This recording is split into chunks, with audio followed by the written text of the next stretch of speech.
Welcome, everybody, to the latest edition of the Sport Management Club at IUPUI's Virtual Speaker Series. Today, we've had a couple of days off, and today we brought in a really special guest from the Indiana Sports Corporation, and that is Patrick Talty. He is the Chief Operating Officer for ISC. We've had the president of ISC on, and what better thing to do than have the guy who's operating all of these different things? He's like one of the lead guys. And here he is today to talk to us. Patrick, how are you today? I'm doing great. Thank you for having me. This is awesome. So you come from a kind of a variety of backgrounds in different areas, I guess you could call it. I don't know. I'm going to let you go ahead and tell us a little bit about who you are and kind of what your experiences are that have led you here. Oh, appreciate that. Thank you. And it's been interesting. I'm actually kind of a Hoosier rebound, as they like to say. I actually started my career here many years ago. I'm not going to say how many years ago, but a long time ago. I worked at the old building, the RCA Dome, the original stadium there, in the convention center. And I started out as an event coordinator and moved up as the director of safety and security, and was lucky enough to work 2 Final Fours and all the Colts games and all kinds of unique events. And that's really kind of where I ended up becoming a facility person in sports and entertainment. And I was really in the facilities track for a while. I went up to Lansing, Michigan, and was a director of ops up there, where I ran all of the operating entities of a minor league baseball stadium, a small market convention center, historical farmers market, and we did events for the city of Lansing. One of them, which is our hallmark event, was a 7-day music festival, which we did everything from buying the talent to setting it up to food and beverage, sponsorship, sales, everything. So it was quite a learning experience. Second job out and learning a lot of things and doing stuff in a small market, which was really cool. And then I got lucky and was tapped to be the number 2 guy out at which is now called State Farm Stadium, but it was University of Phoenix Stadium out in Glendale, Arizona, where the Arizona Cardinals play. Brand new stadium. It was under construction. I was hired with 18 months to go on the construction, and then got to open it up and run it, be the number 2 guy for 3 years there. And, we were responsible for setting up the whole entity, getting all the policies and procedures in place, hiring all the consultants, all the making sure that we had security in place and the ushers and all the ticket takers, and that we had events ready to go and doing all that type of thing. So it was really cool experience to start something from the ground up. And, I kind of really enjoyed the construction side of things there. And I was lucky enough when I was in Indianapolis to be a part of 2 construction projects, 2 renovations. And so here I got to do something brand new and open up a brand new stadium, which was really kind of cool. And there we did, I was able to be a part of a Super Bowl, the first ever BCS national championship game, lots of Cardinals games, concerts, doing soccer games, that kind of thing. And then because I had that construction experience, I got tapped to go overseas to do an international gig. And I worked in the Middle East for 3 years at Zayed Sport City. And it was a site that was undergoing renovation for a big event that they had landed, the FIFA Club World Cup. And they didn't really know how to take a site from construction to opening and then doing a big event. So they brought us in, and I was lucky enough to do that. And, as we continued along, I ended up getting the whole site under my management, and I was a GM there. And it was the International Soccer Stadium, which was their national stadium.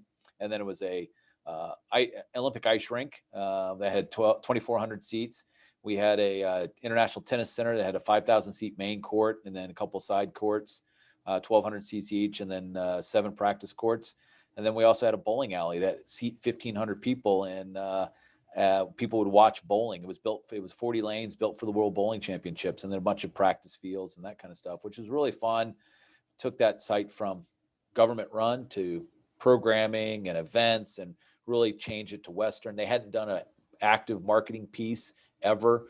So we started marketing it, social media, changed the whole branding. So did that for 3 years, and then shifted gears. And I was WWE, World Wrestling Entertainment, knocked on my door and asked if I would come and run their live events division for them.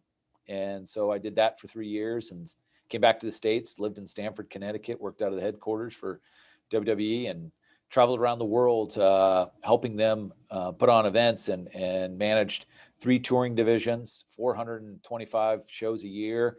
Was responsible for about $135 million top line revenue and $26 million EBITDA to the company, and worked for, a publicly traded company, but still very family oriented. Worked directly with Vince McMahon and learned that whole thing and how we would tour. And so half the division was responsible for making the deals and deciding where we'd go. And then the other half was responsible for selling the tickets. So I got to do a marketing and I got to do kind of an operational role, and it was global, all over the place. So I was, as a military kid growing up, I was in places that I never dreamed I'd go. I was in Russia, I was in China, went down, in Mexico, went to, South America, all over England. So it was really cool, to do that job. And then because I'd opened up the University of Phoenix Stadium, they came knocking to see if I wanted to open up US Bank Stadium up in Minneapolis, Minnesota. And came on 18 months ago in the construction.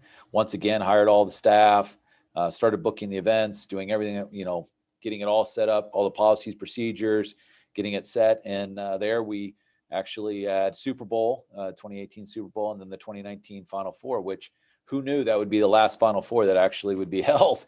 And now I'm here at the Sports Corp, back home, and my wife has family here. So it was an easy move for us to kind of decide this was the right time to come back to Indiana, and not being from here originally, but it kind of feels like home, and it felt like coming back home, and it was really comfortable and exciting to come work for the Sports Corp. I knew what they had done when I was working over at the stadium. And so now I'm the guy who runs all the operational aspects. I have marketing, the youth programs, and all the events that report up to me. And I really help Ryan, who you've talked to already, kind of run strategically the direction of the business and really kind of make sure that we have best practices. And my primary job right now is actually being the guy in charge of all of March Madness. So that's so it's been a whirlwind, and I've been lucky, very lucky to have done lots of big events. I mean, a lot of people want their whole career just to do 1 or 2 of those events, and I've been just blessed to be able to do big event after big event,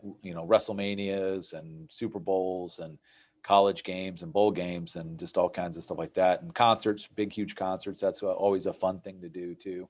So I've kind of dabbled in a little bit of everything. So it's been quite an adventure. So, geez, March Madness, it's probably one of the smaller events that you've had to conduct, right? Just getting 68 teams in one city, right? That's right. And you're the guy in charge of it all. That's wild to think about, right? So you went to Virginia Tech, right, Yep. to college. And so what did you do while you were in college to help prepare yourself, I guess, for, and we'll get into the roles that you've had, because insane amount of stuff that you've got in your background, and you could talk on it for hours. I'm sure WWE alone, you could talk for 5 hours, right? But what did you do in college that kind of set you apart, I think, from others, and how you got to Indianapolis, I guess, the first time? Yeah, that's a great question. I was actually, I'm an accounting major, and I graduated with an accounting degree, and I had an accounting job lined up as my specialty was computer auditing. And I had a small, regional accounting firm. I had a job lined up, and one day I realized I just didn't think I really wanted to be an accountant anymore, and I wanted to go do something else. And I was running the officials for the recreation department at Virginia Tech. I'd been a basketball official, like for youth leagues and stuff like that. And when I got to campus, kind of looking for something to do, and stumbled into the rec department and said, hey, do you have officials that you need? And they hired me, and I worked my way up, and I was running all the, managing the officials for all the sports. And my boss, who was full-time there, said, hey, I went to him and said, I'm not sure what I want to do anymore. And, I'm really struggling. And he said, well, why don't you come to this conference? And so he took me to a NERSA conference, National Intramural and Recreational Sports Association conference. And I got a graduate assistantship in recreation at Ball State. And that's how I ended up out in Indiana. But it was kind of like, I said, I think I want to be more in sports. I want to do something that I really want to, that I'm passionate about. And I want to do something that was really cool and interesting. And at the time, I thought I was going to go to go to grad school and then work in college recreation for the rest of my life. I thought I was going to run intramural programs and do that kind of thing and be on college campus. And at Ball State, I ended up getting a consulting job coming out of graduate school, working for Tom Abernathy, who played for the undefeated IU team. And he was opening up a basketball academy up in at 96 in Keystone. And he had no idea how to open that facility. And so I signed on. I don't even remember how we got connected, but I signed on with him for 5 months to help him figure out how to get it open. Got it opened, and then I was out of work. But he connected me to Mike Fox, who was the stadium director at the RCA Dome at the time, who was looking for somebody. So then I stumbled into professional management of sports facilities, and I never looked back. So it was really kind of a weird change. So would you call it a stumble, or would you call it a controlled fall where it just kind of happened, right? Exactly. So then you head out, right? You head out to, and I'm going to skip ahead to Zayed Sports Complex, right? So Sports City, I guess you called it. You go over to the Middle East. You're an American, and you're now heading over to the United Arab Emirates. And I'm guessing you were still somewhat green and wet behind the ears kind of with that international stuff. So tell us how that experience kind of changed you, maybe personally or professionally, and what that experience was like. You know, it was an amazing experience.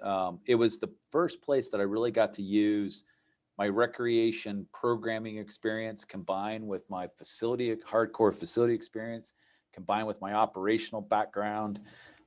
Because it was kind of blending all that and being, 14 hours away, or actually it was like 10 hours time difference from my corporate office. They didn't really check in on you. You were truly alone. I mean, like, as long as the checks kept coming in from the client, they didn't really ever bother me. I mean, it was like, hey, well, okay, whatever, and you do whatever you want to do. And here's the thing that blows people away. The weekend over there is Friday, Saturday.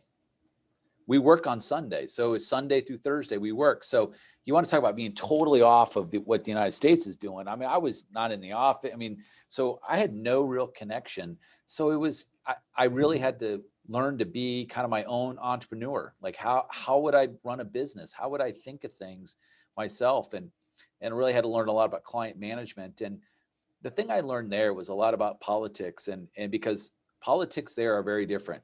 They go back to family lines. They go back to what religion that people are. And so you really have to kind of figure out, it's not only the political world, but then it's the political of the religion, and then it's the political of the family, and it's your last name. And you have to figure all those circles out and how they all intersect and intertwine and how to do business. And I always tell people over there, you can't just go in and expect the deal to get done in one meeting. You had to go and meet 4, 5, 6 times with someone in order for them to really get comfortable with you. But man, let me tell you, once you're in and they're comfortable with you, they stick with you till the bitter end, and they are ferociously loyal. And I loved it. I mean, it made me such a different person about the world, made me think of the world differently. And it made me think about how not to be so centric in our views of how we think business is done, and even how we treat people and how we treat events. I mean, over there, it was just so different. And even the events that we did, like, they were just blown away when we had something, I brought WWE over there. That's how I ended up meeting WWE. When I brought WWE over there, they were blown away by that spectacle and seeing that. And it was just amazing to watch them just soak all that in. And it was just like, they were so appreciative of things like that. And it just made you realize that this is why we do the business, and this is why it's important. And you realize that it's not so transactional. It's all relational. It's relationships. So were you one of the founders of the Crown Jewel event? Was that the Saudi Arabia stuff with WWE? Yeah, it's funny you say that. I was in charge of the live events division when we broke Saudi Arabia for the first time. So we did a show in Riyadh, and I actually have it hanging on my wall here. Kyle's seen it. It's hanging on my walls when we broke Saudi Arabia, first Western act to play in Saudi Arabia. The crown jewel event came afterwards when we signed a big long-term deal with the Saudi Arabia TV over there, but it was because of the show in Riyadh that we ended up getting that. So yeah, I was real proud of breaking that and doing that event. And it was really, the first event was the Abu Dhabi one. And then we went to Qatar and did one there. And it was really those events that were kind of set the stage for their success in the Middle East. So you were the spearhead for that first event was under your tutelage, right? That spearhead event that now has them. I'm a WWE fan, so I watch it, and I don't follow it as much as I used to, but I do watch it, and I just remember all these events that happened in the Middle East, and now I know the guy who was behind all of that, right? That's awesome stuff, though. That's great. I want to get back to what you said about the type of people and I guess the more relationship based as opposed to transactional based, because maybe students don't understand what that means as far as what you mean by transactional. And also you had said something about how it had shifted your worldview. And can you kind of expand on that a little bit of how that time there shifted your worldview and what you mean by transactional versus relationship? Yeah, absolutely. And I think your point is absolutely spot on in terms of people with the in today's society and us, especially in the United States, we look at things very transactional. And what I mean by that is you think about our checklists, and we set the day, and we write out our schedule, and we have a list of things that we're going to do. And we focus more on getting that done. Like, okay, yep, I did that. And so my communication with you is more about, I need to get this checked off my list. So I'm going to communicate with you because I need something from you to check this off the list. I don't have to actually communicate. I don't go and communicate and say, hey, I want to know, like, I'm going to learn more about what you do. We're going to talk about partnerships. We're going to, like that. We don't necessarily do that unless that's on the checklist for us to develop that relationship, because it's part of the checklist. And that's where I think I learned a lot about not being so transactional and being more, hey, let's build a relationship. Let's talk about things that have nothing to do with business. Let's figure things out in terms of, where are you from? What do you like? What do you enjoy? It was a lot of that more than like, okay, I need X amount of money or from a sponsor, and I'm going to ask you for a sponsorship, and here's the benefits you're going to get. So it isn't like I'm just asking for a handout.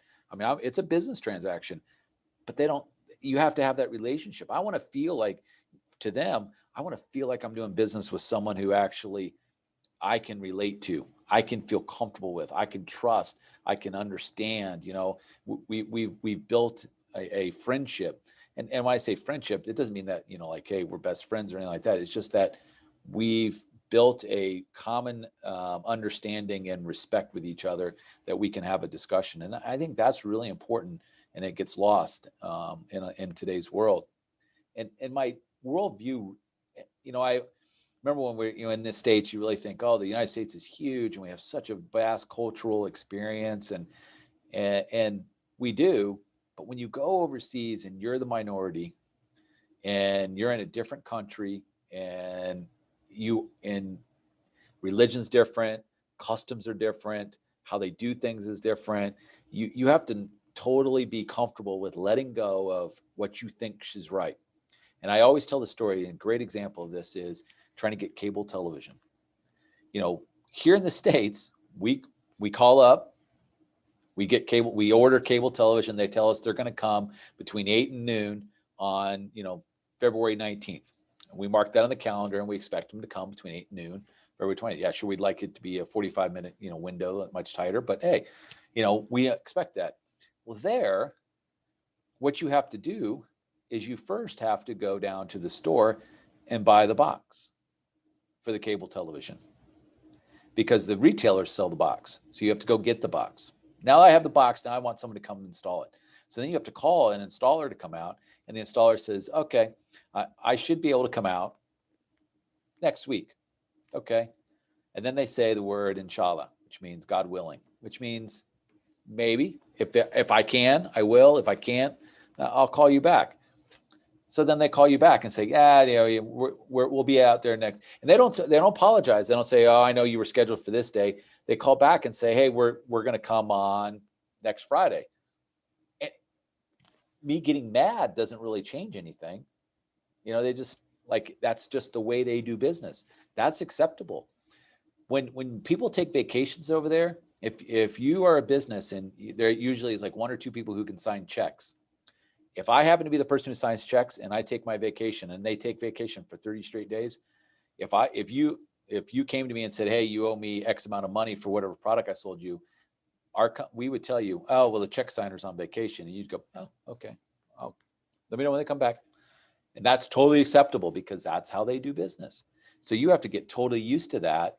And so I realized we are so hurried and fast, but the world's not like that. It's different, but it works. And so you have to kind of go, okay, I'm not going to have my own pretense. I'm not going to worry about this is how it should be done. And it's the only way that can be done. And so the worldview changed that way when I started thinking of things like, let's watch the adventure. Let's take in what the differences are and appreciate them. So when I come back, I'm actually living that right outside of New York City, and we go into New York, and there are Arab folks who live in New York City, and they're dressed in the hijabs or they all different stuff. And my kids don't even think twice about it. No big deal. Where you watch other people who are very nervous around that and don't understand that, but my kids are like, that was like no big deal. Like, oh, okay, So it's refreshing to see that you're like, oh, okay, that's normal. These people, when you see the folks on the street, they're just like you and I. I mean, they were no different. Over there, a good friend of mine who was a national, Hassan, he loved to play soccer, loved to fish, would go out camping. I mean, same thing. And people think, oh, that's nowhere anything like it. My mom cried when I left. And when I said I was leaving and to do this, she cried and cried and cried because she only saw what the news showed and thought it was, going to be a terrible experience. And it was great. Got her to come over and she saw wondrous things and amazing beaches and great experiences culturally.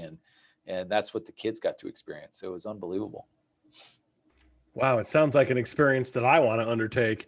I did notice that same sort of situation with culture when I was in India with the Pacers in 2019, when you'd walk by someone through a doorway and they'd immediately bow their head and say namaste. It was everywhere you went, and it's peace be with you, and it was everywhere you went. So that was a complete culture shock for me as well. So it was like, huh. So I started doing the same thing as I walked by people, namaste, and they loved it when I did it back, because they knew I was the American that was doing that, their cultural. So I was trying to, appropriate their culture a little bit while I was there. But so let's shift a little bit to the WWE, talk a little bit about that. When it comes to the execution of those types of live events, you were talking about that recreation background, and it's much different when you're talking about a live made for TV event, right? A virtual, it's a live TV event, or in the case of house shows or things like that are not live, or not TV, but you have to go live anyway. Talk about how you executed those and what types of skills do sport management students need to have to be able to be in a position like that where they're able to execute those types of events. I am so glad that I have an accounting background. I think business courses and business background is probably one of the most important things that will carry you into any of these fields. I mean, because you can understand budgets, you can understand deals, you understand ticketing, you understand how the different levers work when you're dealing with these things. And that was the case at WWE. If I didn't understand the business side of things, when I do those deals to put those events into a building, if I didn't understand what I was going to make after each of those shows and understand my expenses and understand how much money I needed to get from the venue and understand what I was going to pay the venue, it never would have worked. And that was just get there to that point where you put it on. Then I think the other thing that's really important when you start to think about these events and putting these live events on, I mean, being organized and patient and not getting, losing your cool and that, because if you're not calm, there's always a solution to the problem. And most times the solution is, most people, the only people who know there's actually a mess up are the people who are behind the camera and behind the scenes. And no one out there really knows that there was a mess up or a change. I mean, I can't tell you how many times things didn't go exactly as planned, or we had to change on the fly. And, and that happens all the time, but you have to be cool, because you have to be able to step back and look at the problem, in a unique way. And I'll give Vince a lot of credit. He was not an easy man to work for. Could be termed a pain in the butt. But the one thing I did learn from him, and was amazing, is how he'd look at problems and the questions he would ask. He was amazing at that. And I take that to even today. And it's like, I always think about how am I asking the questions to get down to the answer, to make people think creatively about their solutions. And Vince was amazing at that. And so, like, the whole team, you have a problem. If you weren't calm, you couldn't think creatively around a solution. And that's what Vince drove us to do, would be, how do you think creatively around it? And I think also the other thing is with those events and working with the WWE and stuff, once again, relationships were so important. I mean, for the wrestlers and the superstars, those guys are out there every day just breaking their backs. I mean, they are amazing athletes, and they would do anything for you in my position to help market the shows. As long as if you built relationships with them and they felt like they could trust you, and that you were out to help them make the shows better, they would do anything. But if you didn't have that trust, then they were suspicious, and they wouldn't want to spend that time. So once again, relationship building and spending time with people was huge. So what kind of advice on that tip, Patrick, would you give students, as far as, I mean, we're in a COVID time, right? Where, me saying, "Hey, Patrick, let's go have a beer and talk about WWE," right? It ain't gonna happen right now. So how would these students, what's your suggestion on how these students can try to start establishing those relationships? Because there's so many people at ISC that they could get hooked up with: Pacers, Colts, Fever, Indians, I can go on, right? How do they do that? I mean, in your opinion? Yeah, I think one, I'll be honest with you, reach out. There's so many people that they have the fear of reaching out, because you're putting yourself out there. And I think you have to, when you reach out, you have to reach out in terms of, hey, I know you're busy, but I would love to spend a little time learning more about you. And you have to be prepared for a little rejection every so often, but that's okay, because that helps you build that the nerves up to go ask other people.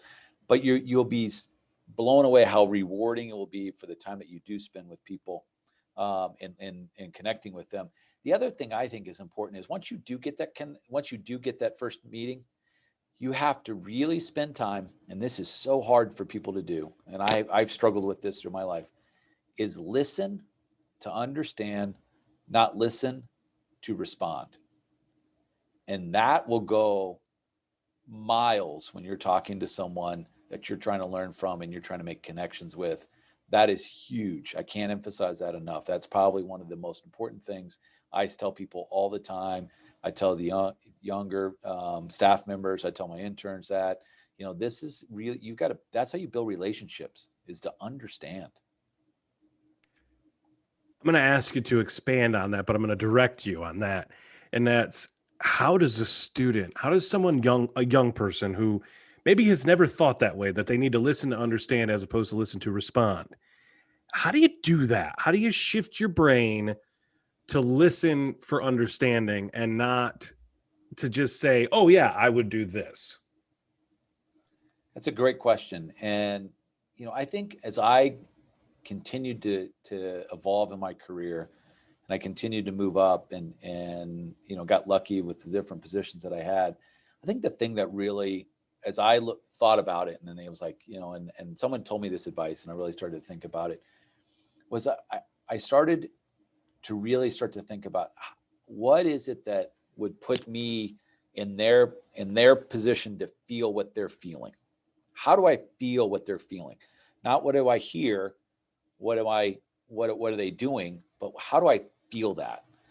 And when I started to think about how do I feel, all of a sudden my hearing opened up and I could hear inflection, I could hear what they're saying.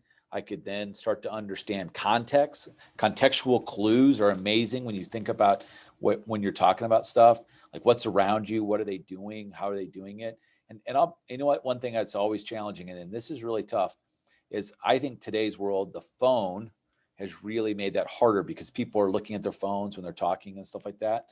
And so I don't know if, I think Kyle's noticed this. I work really hard on one. I don't bring a computer into my meetings. I only carry a notebook and pens, and I don't look at the phone because I want people to realize that I'm engaging them. That the time I'm spending, if I'm going to take 30 minutes of my time, it's the only commodity that we never can buy more of. It's important enough that I'm going to engage in it and I'm going to focus on it. So what you're saying is we need to take those things and either throw them away or smash them on the ground, right? That's what I wish we would do with them, but that's just me. To those in attendance, drop your questions in the Q&A. We'll be headed to the moderated Q&A here in a moment. Also, if you're on YouTube watching, drop your questions in the chat. No question. Well, I won't say no question won't be answered, but maybe we'll answer your question. I'm guessing yes, but who knows? If it's a bad question, we might not. But needless to say, Patrick, you've now come into Indianapolis. You had the Final Four, right? Planned to go for 2021. You had the 2020, right? Regional plan for Indianapolis. It exploded. Everything blew up March 11th. And how has ISC recovered so well, in your opinion, from they literally were the ones that got drilled on March 11th. I mean, I was there. We all just were stunned and punched in the face by this pandemic. And now we've gone a year and we're heading to a landmark event like none other, with one city hosting the NCAA men's basketball tournament. How has ISC done it, in your opinion?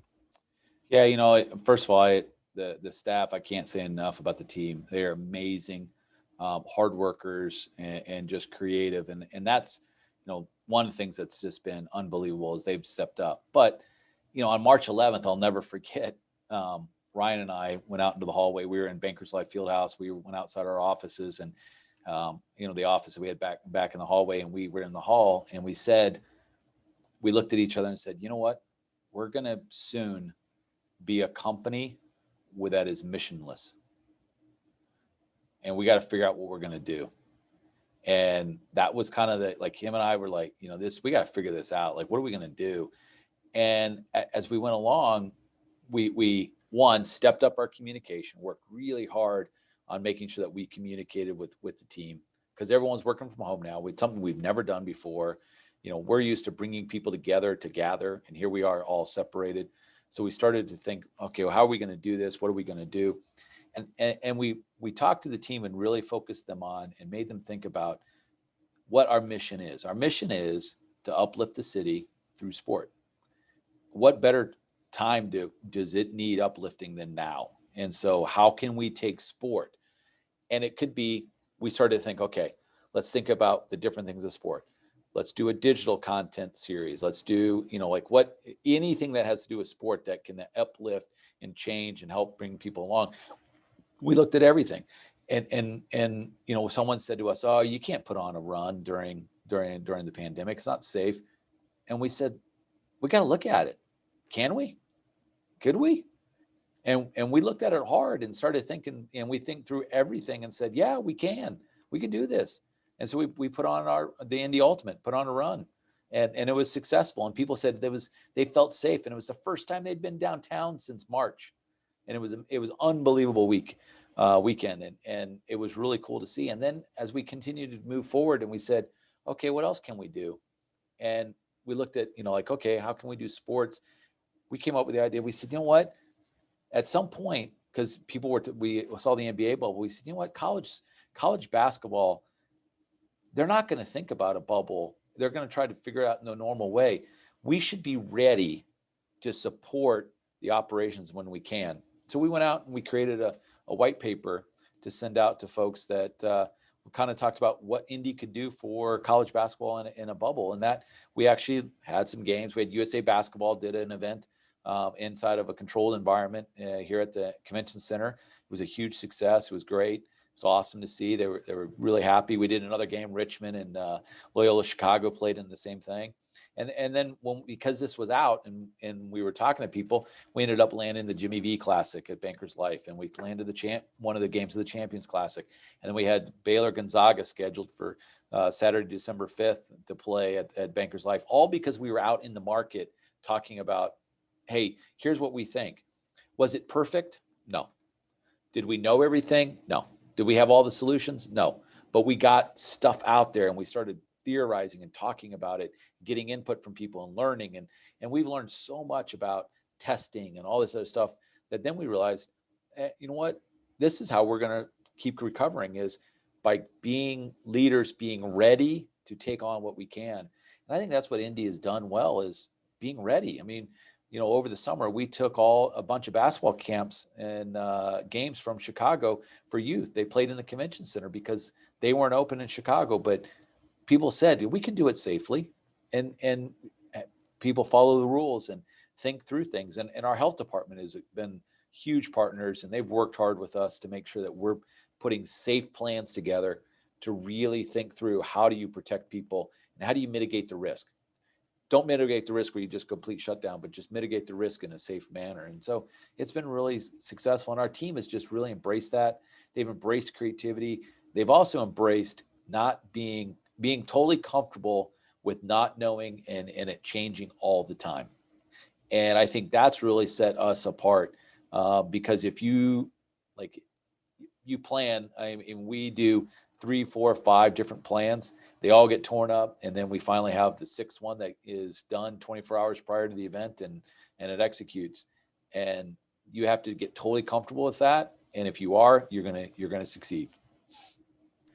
Ryan talked about your mission, and you kind of reiterated it here. And he talked about how the sports corporation isn't just about sports, but it's about relationships. And can you kind of help expand on what that means when it comes to the sports corporation, how it functions in the city, and how you were able to, I guess, take this theory and put it into practice, and now it's going to come to fruition with, I can't even tell you how many partners. How has this all happened when everybody was in a panic for so long about, oh, it's not safe, this isn't safe, but now there's things that weren't safe 6 months ago that are going to be part of this, like, for instance, staying in a hotel, bubbling up, meals, things like that. Talk a little bit about that, as far as how that mission is now all relationships and how this has kind of happened. Yeah, that's a great question. And you know what? That goes back to the relationship we talked about, is that we have those discussions long before there was a pandemic. And because I always talk about how you can't have the first time that you're sitting across the table trying to figure something out be when the stadium's on fire. Like, you have to have those discussions long before that and have the relationships and know who you're talking to. And, and for us, we saw ourselves as kind of, okay, sport has an opportunity to come back. So we need to be the leader to kind of convene all these partners back together. And we knew them all. So we said, let's pull in our relationships and talk to them and bring them something that they can help engage with and start to really figure things out. And I think that's really where we were able to pull partners together, is to say, hey, look, this is about sport. This is about uplifting the city. And I think the thing that you have to remember is our mission isn't alone.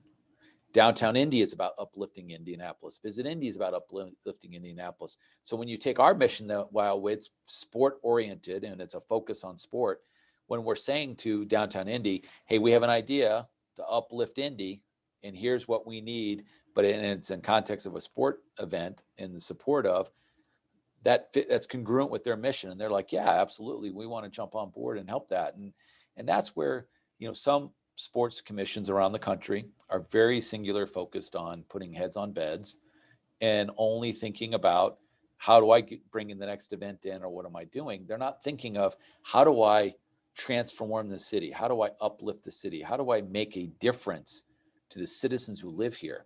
Sure, they make a difference by bringing in revenue that comes in and then trickles down, but they don't think about, first and foremost, my mission is to make my city better and to transform it.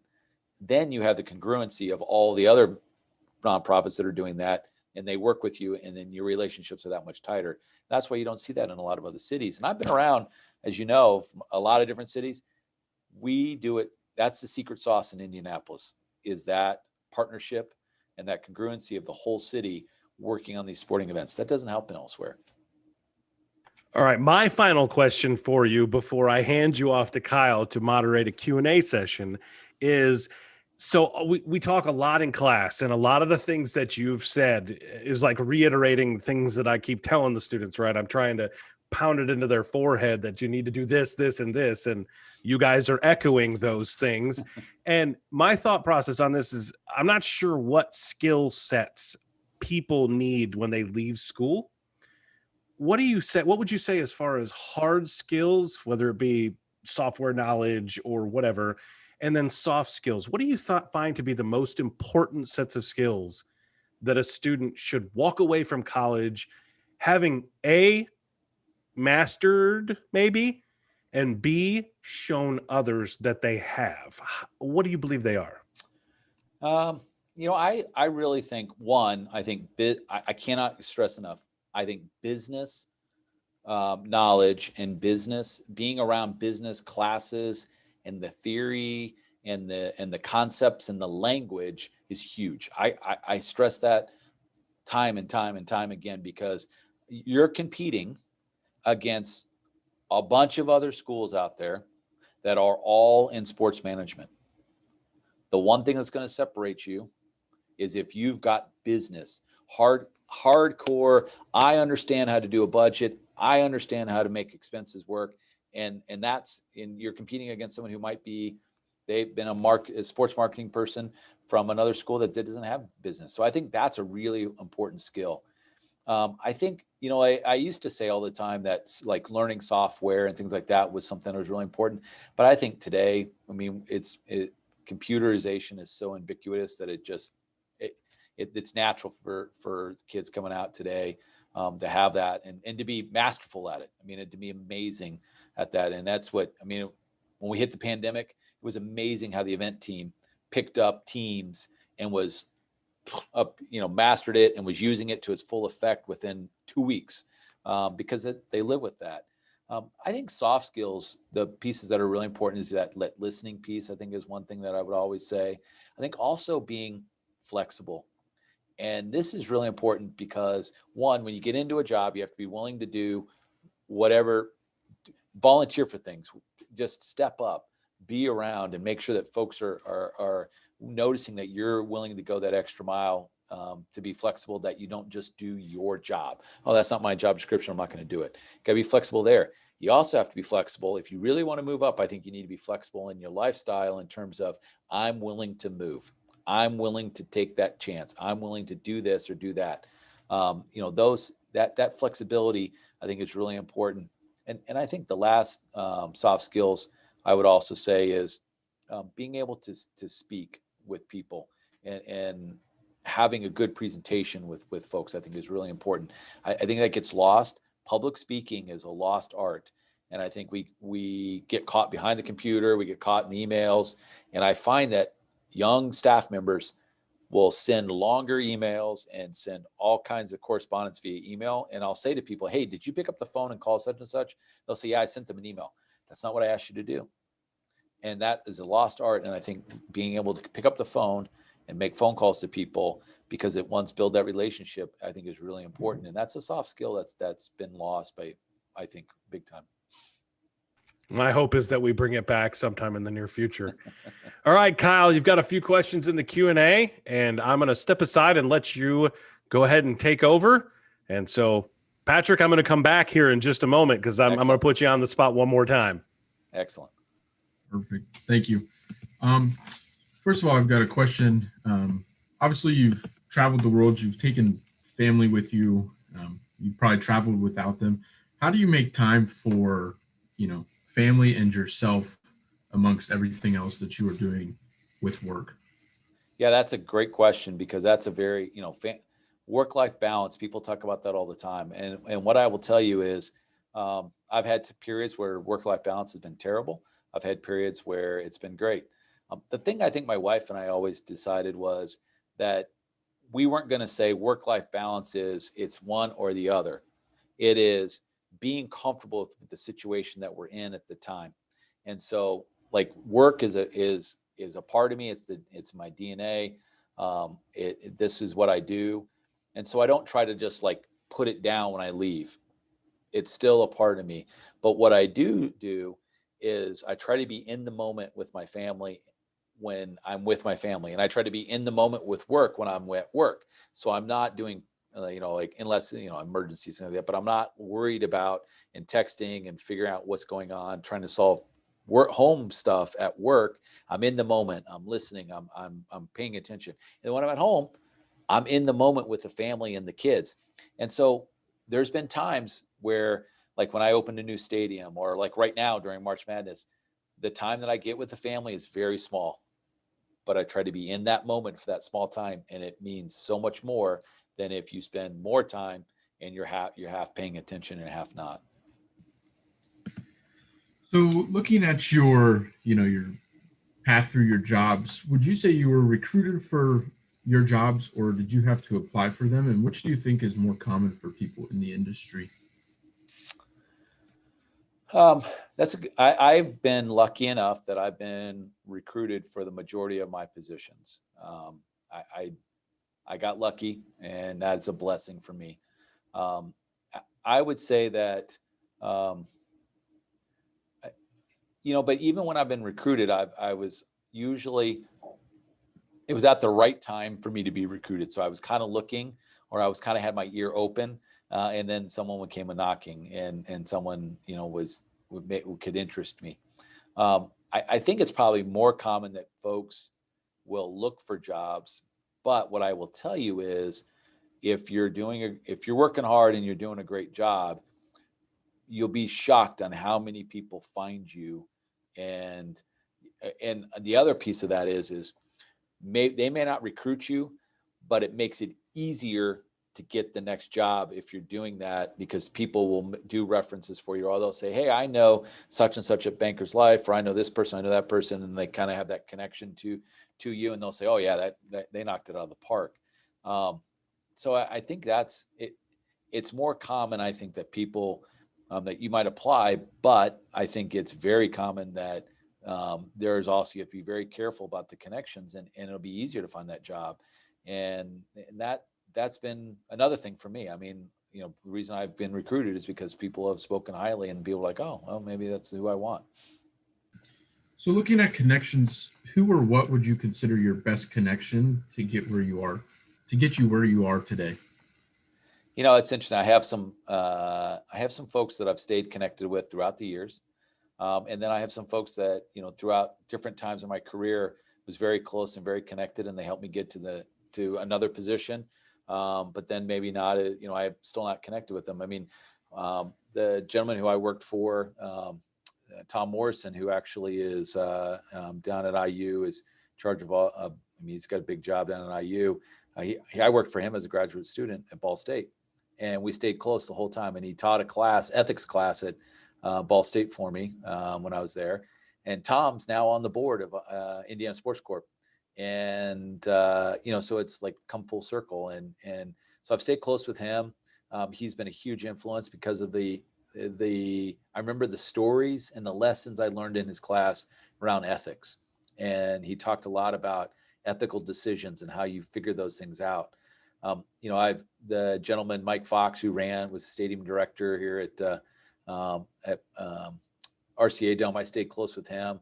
He was one that was probably a mentor, and I remember always trying to go through the time and like thinking, oh, I was so excited when he'd call me or we'd talk, and he'd be pleased with something I did. I remember that being excited, and then it flipped, and he was looking to me for a job at one point, helping him land another position. So it was an interesting, when he was talking about retiring and stuff like that, he called me for advice. And so it was neat to see that, change and, that close connection. I will say that my dad is a guy, he was in the military. He worked hard, very focused, very smart. He's one guy that has always kind of been there, that I've always looked up to and always had a good connection with. And while he doesn't know my industry and can't make connections directly, it's the advice that I get on how to move to the next level or something like that. And then there's been folks like Vince McMahon, who was a great connection for a short period of time. And as I moved into the next realm after leaving WWE, he offered some advice and things like that. But, I mean, if we saw each other, it would be very friendly, but it's not like I talk to him on a regular basis. Or the gentleman who I worked for in Phoenix, Arizona, Peter Sullivan, we were very close, very close. And I worked for him twice. I worked for him in Lansing, and then he brought me to Phoenix. And we really, he was the one who brought me on and really got me into that next level at the stadium. But, now moving, we're not as close, and it's just a different relationship now. So being somebody who has managed and manages large groups of people and small groups of people at a high level, what are some of the most important qualities of being an effective leader? I think being able to be empathetic, and empathy is something that I've had to learn a lot. And that doesn't mean, what I find with younger managers when I talk to them is they think that being empathetic means that you lower your standards because to people who aren't necessarily hitting the standards. And that's not what that means. It means that you understand where they're coming from, but you don't lower your standards. People have to rise and hit the standards that we have and that we set, or unfortunately we need to make a decision and make a move and move on. And so that's the piece that's really important, is being able to understand those differences between my standards and what I want people to achieve, and helping them live up to that. And that's one of the things that's really important for a leader, is understanding that difference between telling and forcing people to get there, and helping them get there, and helping them be the best that they can be. At the end of the day, a leader will never be effective if they're scared to death that the person below them is going to be successful and make them look bad, or make them seem obsolete because they're doing a great job. A leader wants that person to be able to take their job because that's how good they are. And that's really what the difference, between a manager and a leader.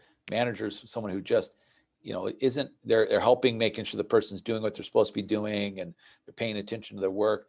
But a leader is the one who brings them along, makes them realize they can do more than what they think they can do, and helps them do it at a higher level than they ever dreamed. And yeah, maybe that person might become a better person, become better at what I do than I am, but that's okay. I'm okay with that. I want a person to become into that position so that I can feel like I've grown someone and made a difference in their life. Perfect. I have two more questions for you. One of them, what's been your favorite event out of all your jobs that you've worked? Everyone always asks that because I've had so many big events. I'd have to say that, college basketball has always been I love the Final Four. It's an exciting event, and it's probably one of my favorite. I mean, it really is.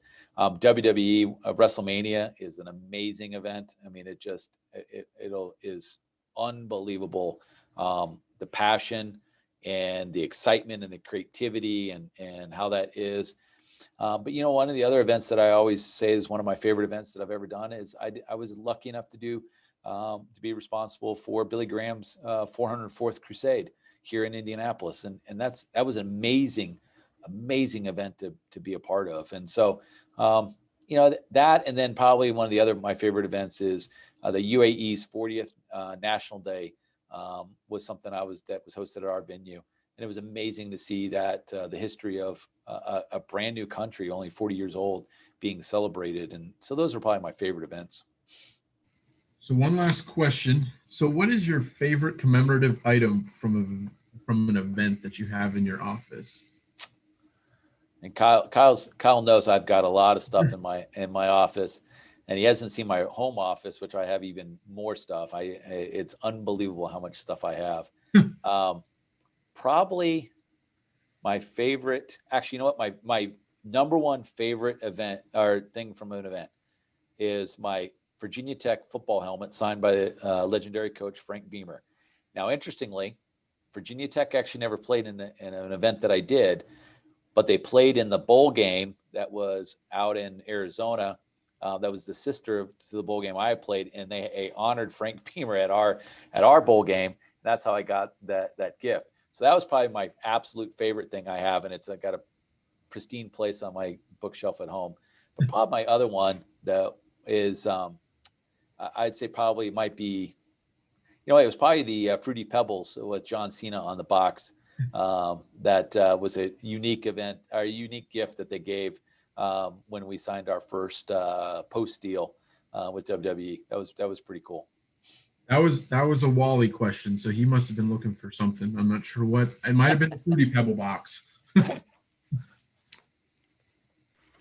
All right, Kyle, that was the last one, I'm assuming. So, Patrick, I always like to finish these things up with you taking the microphone and just telling us that one parting shot that you have, so that whether it be advice, tip, trick, something, you've given us all kinds of nuggets of information here, but is there one thing that just kind of is stuck in your brain that jumps out that says these students need to know this? I give you the floor as the last parting shot.